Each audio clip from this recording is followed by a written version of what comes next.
అందరికీ దేవీ నవరాత్రుల శుభాకాంక్షలు. బాగున్నారా అందరూ? నా పేరు హారిక. నేను యూకేలో ఉన్న రెడింగ్ ఏరియాలో ఉంటానండి. ఇక్కడ రెడింగ్ అండ్ అరౌండ్ ఏరియాలో ఉన్న లేడీస్ అందరికీ ఒక వాట్సాప్ గ్రూప్ ఉంది. అందులో సునీత గారు అని ఒక ఆవిడ ఒక చక్కటి మెసేజ్ షేర్ చేశారు. ఇది ఎక్కువ మందికి రీచ్ అవ్వాలనే ఉద్దేశంతో ఈ వీడియో చేస్తున్నాను. This is about return gifts అండి. మనకి ఇప్పుడు వరలక్ష్మి పూజ అయిపోయింది, నవరాత్రులు వస్తున్నాయి. ప్రతి ఒక్కరు ఇంట్లో కొలు పెట్టుకొని ముత్తైదులను పిలిచి వాయినాలతో పాటు రిటర్న్ గిఫ్ట్స్ అని ట్రెండింగ్ నడుస్తుంది. ఆ రిటర్న్ గిఫ్ట్స్లో చిన్న చిన్న వెండి వస్తువులు, plastic containers and decoration items చాలా ఇస్తున్నాం.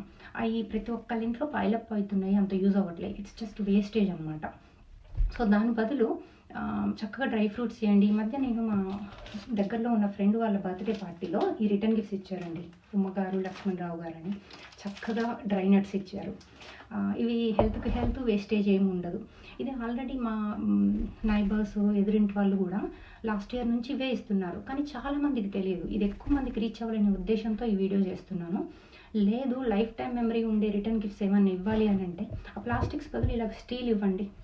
మా వాడికి రీసెంట్గా ధోతి ఫంక్షన్ చేసామండి. ఇది వాడికి రిటర్న్ గిఫ్ట్ అనమాట.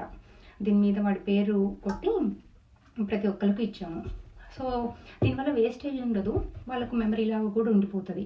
ఆలోచించండి, వేస్టేజ్ తగ్గించండి రిటర్న్ గిఫ్ట్స్ మీద. అండ్ గిఫ్ట్స్ కూడా మనకు నచ్చిన ఐటమ్ తీసుకెళ్తున్నాము, వాళ్ళకి యూజ్ అవుతుందా, నచ్చుతుందా అని తెలియకుండా తీసుకెళ్తున్నాం. లేదా గిఫ్ట్తో పాటు రిసిప్ట్ పెట్టండి, లేదా డబ్బులు, బంగారం. దీనికన్నా మంచి గిఫ్ట్స్ మాత్రం ఎక్కడ ఉండవు. సో వేస్టేజ్ తగ్గించండి ప్లీజ్. ప్రేమను ఇంకొక రూపంలో చూపించండి. హోప్ మీ అందరికీ మెసేజ్ అర్థమైంది అనుకుంటాను.